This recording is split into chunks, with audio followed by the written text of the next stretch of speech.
Hello friends, എല്ലാവർക്കും മഴത്തോരു മുൻപേടെ പുതിയൊരു എപ്പിസോഡിലേക്ക് സ്വാഗതം. അപ്പോൾ നമ്മുടെ വീഡിയോ ആദ്യമായിട്ട് ആരെങ്കിലും കാണുന്നുണ്ടെങ്കിൽ വീഡിയോ ഇഷ്ടമാണെന്ന് വെച്ചാൽ ഒന്ന് ലൈക്കും ഹൈപ്പും ചെയ്ത് സപ്പോർട്ട് ചെയ്യുക. അങ്ങനെ ബാലചന്ദ്രൻ ഹോസ്പിറ്റലിൽ നിന്ന് ഡിസ്ചാർജായി കുറച്ച് ദിവസങ്ങൾക്ക് ശേഷം, അതായത് അലീന നമ്മുടെ ശരണ്യയുടെ വീട്ടിലൊക്കെ ഒന്ന് പോയി ശരണ്യയുമായിട്ട് ഒരു അടുപ്പൊക്കെ സ്ഥാപിക്കാൻ തുടങ്ങിയിട്ടുണ്ട്. അപ്പോൾ ഈ കേസൊക്കെ നടക്കുന്നുണ്ട്. അപ്പോൾ കുറച്ച് ദിവസങ്ങൾക്ക് ശേഷം ഹോസ്പിറ്റലിലേക്ക് വൈജയന്തി വിളിച്ചിട്ട് പോവുകയാണ് കേട്ടോ. വൈജയന്തി വിളിച്ചത് വേറൊന്നിനും ആയിരിക്കില്ല. കേസ് എന്തായി, രോഹിത്തിനെ ജാമ്യത്തിലിറക്കാൻ എന്തെങ്കിലുമൊക്കെ ചെയ്യുന്നുണ്ടോ, നിങ്ങൾ എന്താണ് ചെയ്യുന്നത് എന്നൊക്കെ അറിയാൻ വേണ്ടിയിട്ടാണ് ബാലചന്ദ്രനെ വിളിച്ചു വരുത്തിയിരിക്കുന്നത് വൈജയന്തി. അങ്ങനെ ബാലചന്ദ്രൻ ഹോസ്പിറ്റലിലേക്ക് എത്തുന്നുണ്ട്, വൈജയന്തിയെ കാണുന്നുണ്ട്. പക്ഷെ നല്ലൊരു സംസാരം ആയിരിക്കില്ല അവർ തമ്മിലുണ്ടാവുക.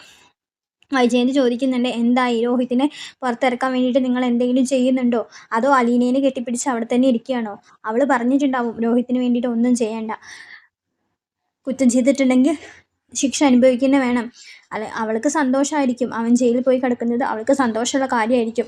അവൾ പറയുന്നത് പോലെ കേൾക്കാനാണോ നിങ്ങൾ തീരുമാനിച്ചിരിക്കുന്നത് എന്നൊക്കെ ചോദിക്കുന്നുണ്ട്. അപ്പോൾ ബാലചന്ദ്രൻ പറയുന്നുണ്ട്, ഇതിനാണോ നീ എന്നെ വിളിച്ചു വരുത്തിയത്? നിനക്ക് എന്തെങ്കിലും അറിയണമെങ്കിൽ നിന്റെ 2 മക്കളുണ്ടല്ലോ വീട്ടിൽ, അല്ലെങ്കിൽ നീ പൊന്നാരിച്ച് ഒമ്മനിച്ച് വളർത്തുന്ന ഒരാൾ കൂടി ഉണ്ടല്ലോ ബബിത, അവളെ വിളിച്ച് ചോദിക്കായിരുന്നില്ലേ? അവൾ ഈ കേസിനെ പറ്റിയിട്ടോ ഞാൻ ഹോസ്പിറ്റലിലായതിനെ പറ്റിയിട്ടോ ഒന്നും തന്നെ എന്നോട് ചോദിച്ചിട്ടില്ല ഇന്നേ വരെ. അവൾ ഏത് നേരം ഫോണിൽ തന്നെ. ഇനി അടുത്ത പണി കിട്ടാൻ പോകുന്നത് അവൾക്കായിരിക്കും എന്ന് പറയുന്നുണ്ട് കേട്ടോ. അപ്പോൾ വൈജയന്തി പറയുന്നുണ്ട്, ഞാൻ ഈ ഹോസ്പിറ്റലിൽ കിടന്നിട്ട് എങ്ങനെയാണ് അവർ നോക്കുക? നിങ്ങളുടെ വീട്ടിലല്ലേ അവർ താമസിക്കുന്നത്, നിങ്ങൾക്കും അവരുടെ മേലെ ഉത്തരവാദിത്തമില്ലേ? അപ്പോൾ രോഹിത് ഇങ്ങനെ ആയതിലും കാരണക്കാരൻ നിങ്ങൾ തന്നെയാണ്. അവൻ ആ വീട്ടിൽ കണ്ടു വളരുന്നത് എന്താണ്, അത് തന്നെയാവും അവൻ പുറത്ത് ചെയ്യുന്നത്. നിങ്ങളെ കണ്ടിട്ടല്ലേ അവനും പഠിക്കുന്നത്. നിങ്ങളിപ്പോൾ എന്തൊക്കെയാണ് പറഞ്ഞു നടക്കുന്നത്? വെറുതെ ഒരു വ്യാജ കെട്ടുകഥ ഉണ്ടാക്കിയിട്ട് അലീനനെ നിങ്ങളുടെ മകളായിട്ട് വാഴ്ത്തി കഴിയല്ലേ ചെയ്യുന്നത്. ശരിക്കും അവിടെ എന്താ നടക്കുന്നത് എനിക്ക് മക്കൾക്കല്ലേ അറിയുള്ളൂ. നിങ്ങൾ എന്തിനാണ് അവളെ അവിടെ താമസിപ്പിച്ചിരിക്കുന്നതെന്നും മകളാണെന്ന് വെറും ഒരു നുണക്കഥ പ്രചരിപ്പിക്കുന്നത് എന്തിനാണെന്നൊക്കെ ഞങ്ങൾക്കറിയാം. നിങ്ങൾ എന്താണോ ചെയ്യുന്നത് അതൊക്കെ തന്നെ നിങ്ങളുടെ മക്കളും നോക്കി പഠിക്കുള്ളൂ. അത് തന്നെയാവും രോഹിത്തും ചെയ്തിട്ടുണ്ടാവുക എന്ന് പറയുന്നുണ്ട് കേട്ടോ. ഓ, എന്നെ കണ്ടിട്ടാണോ അവർ പഠിച്ചെന്നാണോ നീ പറയുന്നത്? ആയിക്കോട്ടെ, ഞാൻ എന്താ അവിടെ ചെയ്യുന്നതെന്ന് നന്നായിട്ട് എല്ലാവർക്കും അറിയാം. ഞാൻ അലീനയെ എങ്ങനെയാണ് കാണുന്നതെന്നും എന്തുകൊണ്ടാണ് ഞാൻ അലീനയെ എൻ്റെ മകളായിട്ട് പ്രഖ്യാപിച്ചതെന്നും നിനക്കും നിൻ്റെ ഏട്ടന്മാർക്കും നന്നായിട്ട് അറിയാം. നിനക്ക് എന്തെങ്കിലും സംശയം ഉണ്ടെങ്കിൽ നീ അത് അവരോട് പോയി ചോദിക്കുക. അല്ലാതെ നീയും നിൻ്റെ 2 മക്കളും വിചാരിക്കുന്നത് പോലെ ഞാനും അലീനയും ആയിട്ട് ഒരു തരത്തിലുള്ള ബന്ധവുമില്ല. അവളെനിക്ക് എൻ്റെ 3 മക്കളെ പോലെ തന്നെയാണ്. പിന്നെ രോഹിത്തിൻ്റെ കാര്യം, രോഹിത്തിനെ ഞാൻ പലവട്ടം വാൺ ചെയ്ത് വിട്ടതാണ് ഹരിയുമായിട്ടുള്ള കൂട്ടുകെട്ട് നിർത്താൻ വേണ്ടിയിട്ട്. അവൻ എന്നെ ഇതിന് ശേഷം നിന്റെ മക്കൾക്ക് എന്താണോ ഊതി കൊടുക്കുന്നത് അതുപോലെയാണ് അവരെന്നോട് പ്രവർത്തിച്ചിട്ടുണ്ടായിരുന്നത്. പലവട്ടം അവൻ കുടിച്ചു വന്നപ്പോഴും ഞാൻ അവനെ വാൺ ചെയ്തതാണ്. ഇനി ഇത് ആവർത്തിക്കരുത് രോഹി, ഇനി ഇത് ആവർത്തിച്ചു കഴിഞ്ഞാൽ നീ തെറ്റിലേക്കാണ് പോകുന്നത് എന്നൊക്കെ ഞാൻ പലവട്ടം അവനോട് പറഞ്ഞതാണ്. അവൻ അതൊന്നും കേട്ടിട്ടില്ല. എന്നിട്ടിപ്പോൾ നീ അതൊക്കെ എൻ്റെ തലയിൽ കെട്ടിവെക്കാൻ നോക്കുകയാണോ? അല്ല, ഈ പറയുന്ന നീ എത്രത്തോളം നല്ലവളാണെന്ന് നിനക്കറിയോ? ഇല്ലല്ലോ. നിന്റെ എല്ലാ ചരിത്രം മനസ്സിലാക്കിയിട്ട് തന്നെയാണ് ഞാൻ ഇത്രയും കാലം നിന്നോട് പെരുമാറിയിട്ടുള്ളത്. നീ എന്താ വിചാരിച്ചത്, എന്നെ ഒരു പൊട്ടനും മണ്ടനാക്കാണ് എല്ലാ കാലത്തൊന്നും? നിന്റെ അഹങ്കാരവും ആധിപത്യമൊക്കെ എല്ലാ കാലത്തും എൻ്റെ ദേഹത്ത് തീർക്കാന്നാണോ നീ വിചാരിച്ചിട്ടുണ്ടായിരുന്നത്? ബാലചന്ദ്രൻ പറയാൻ തുടങ്ങുമ്പോൾ വൈജയന്തിയുടെ വായ അടഞ്ഞു പോകുന്നുണ്ട് കേട്ടോ. ബാലചന്ദ്രൻ പറഞ്ഞു തുടങ്ങുമ്പോൾ വൈജയന്തിക്ക് പേടിയാവുന്നുണ്ട്. ബാലചന്ദ്രൻ പറയുന്നുണ്ട്,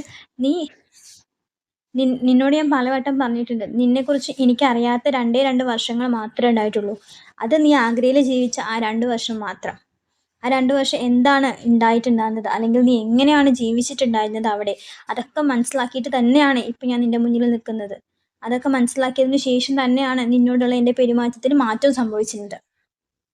ഇനി നിനക്ക് എന്തെങ്കിലും പറയാനുണ്ടോ? നീ ആഗ്രയിൽ 2 വർഷം ആരുടെ കൂടെയാണ് ജീവിച്ചിരുന്നത്, എങ്ങനെയാണ് ജീവിച്ചിരുന്നത്, അതിൽ നിനക്കൊരു കുട്ടിയും ജനിച്ചിട്ടുണ്ട് എന്നുള്ള കാര്യം എനിക്ക് നന്നായിട്ട് അറിയാം. അതൊക്കെ മറച്ചു വെച്ച് എൻ്റെ ഭാര്യയായിട്ട് നീ വിലസായിരുന്നില്ലേ? നീ എങ്ങനെയായിരുന്നു എന്നോട് പെരുമാറിയിരുന്നത്? നിനക്ക് എന്തെങ്കിലും സ്നേഹം എന്നോടുണ്ടായിരുന്നോ? ഇല്ലല്ലോ. അല്ലെങ്കിൽ ഇങ്ങനെ ഒരു കുറ്റബോധം, ഇങ്ങനെ ഒരു തെറ്റ് ചെയ്തവളാണ് നീ എന്നുള്ള ഒരു കുറ്റബോധം എന്നെങ്കിലും നിന്റെ മനസ്സിലുണ്ടായിട്ടുണ്ടോ? ഇല്ലല്ലോ. ഇങ്ങനെ ഒരു തെറ്റ് സംഭവിച്ചു എന്ന് എന്നെങ്കിലും അംഗീകരിക്കൂ? ഇല്ല. പക്ഷെ നീ ചെയ്ത തെറ്റ്, നീയും നിന്റെ ആങ്ങളമാരും ചെയ്ത തെറ്റ്, അത് നിങ്ങളെ വേട്ടയാടാതെ തിരിച്ചു പോവില്ല. നീ അന്ന് പ്രസവിച്ച് നിന്റെ കുഞ്ഞ് മരിച്ചുപോയി എന്നാണ് നീ വിചാരിച്ചിരിക്കുന്നെങ്കിൽ അതും തെറ്റാണ്. നിന്റെ മകള് ജീവിച്ചിരിപ്പുണ്ട്. നിങ്ങളുടെയൊക്കെ മുന്നിൽ അവൾ ജീവിച്ചിരിപ്പുണ്ട്. ഒരു ദിവസം അവൾ നിന്റെ മുന്നിൽ വരും. അന്ന് അവളോട് ചെയ്തതിനും അവൾ ആരെന്നറിയുമ്പോൾ നീ പശ്ചാത്തപിക്കുന്നൊരു ദിവസം വരും. അതൊന്നും ദൂരമല്ല. അന്ന് നിന്റെ ഈ 2 മക്കളും നിന്റെ കൂടെ ഉണ്ടാവില്ല. അവരൊക്കെ നിന്നെ തള്ളിപ്പറയും. അവർ കാരണം നിനക്ക് എന്നും നാണം കെടാനേ യോഗം ഉണ്ടായിരിക്കുള്ളൂ.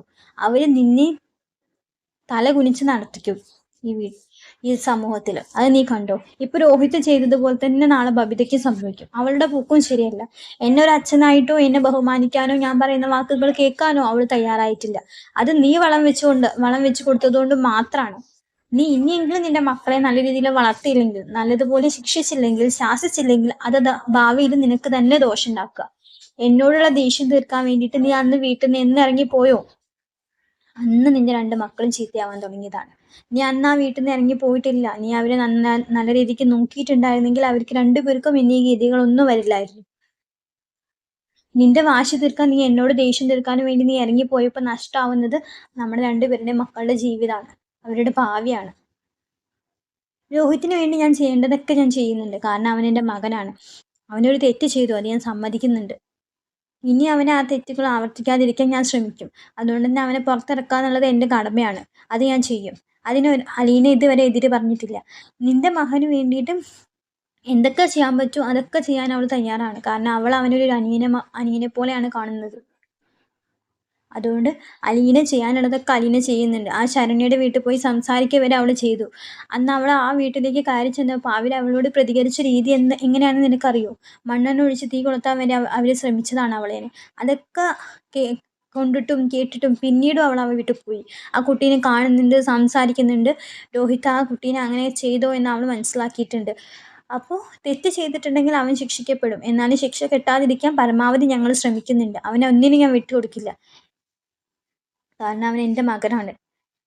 പക്ഷെ അവൻ എന്നെ അങ്ങനെയൊന്നും ബഹുമാനിച്ചിട്ടില്ലെങ്കിലും ഞാൻ സ്നേഹിച്ച് വളർത്തി എൻ്റെ മക്കളെ അങ്ങനെയൊന്നും വിട്ടുകൊടുക്കാൻ ഞാൻ തയ്യാറല്ല. ഇനി നിനക്കൊന്നും മിണ്ടാനും പറയാനും ഇല്ലല്ലോ. ഇനി മേലിൽ അലീനയെ മോശമായിട്ട് സംസാരിക്കുകയും അവളെ ആക്ഷേപിക്കുകയും അപമാനിക്കുകയും എന്തെങ്കിലും ചെയ്ത് കഴിഞ്ഞു കഴിഞ്ഞാൽ ബാലചന്ദ്രൻ്റെ തനി സ്വഭാവം നീ അറിയും. ഇപ്പം നിന്റെ അങ്ങളമാർക്ക് മാത്രമേ ഞാൻ ഈ സത്യം അറിഞ്ഞു എന്ന് മനസ്സിലായിട്ടുള്ളൂ. ഇനി നിന്റെ കുടുംബക്കാരോടും നിന്റെ സുഹൃത്തുക്കളോടും നാട്ടുകാരോടൊക്കെ ഇത് വിളിച്ചു പറയാൻ എനിക്ക് ഒരു മടിയില്ല. അത് ഞാൻ തുനിഞ്ഞത് തന്നെയാണ്. നീ ഏതുവരെ പോകുന്നു അതുവരെ പോട്ടെ എന്ന് വിചാരിച്ചിട്ട് മാത്രമാണ് ഞാനത് മനസ്സിലൊതുക്കി നടക്കുന്നത്. നീ പറഞ്ഞല്ലോ ഡിവോഴ്സ് നോട്ടീസ് അയക്കുന്നത്. ആ ഡിവോഴ്സ് അന്ന് കോടതിയിൽ വെച്ച് നിന്നെ തൊലി ഒഴിക്കാൻ വേണ്ടിയിട്ട് തന്നെ ഞാൻ കാത്തിരിക്കുന്നത്. ഇതൊന്നും ഞാൻ ക്ഷമിച്ചൊന്നും നീ വിചാരിക്കേണ്ട.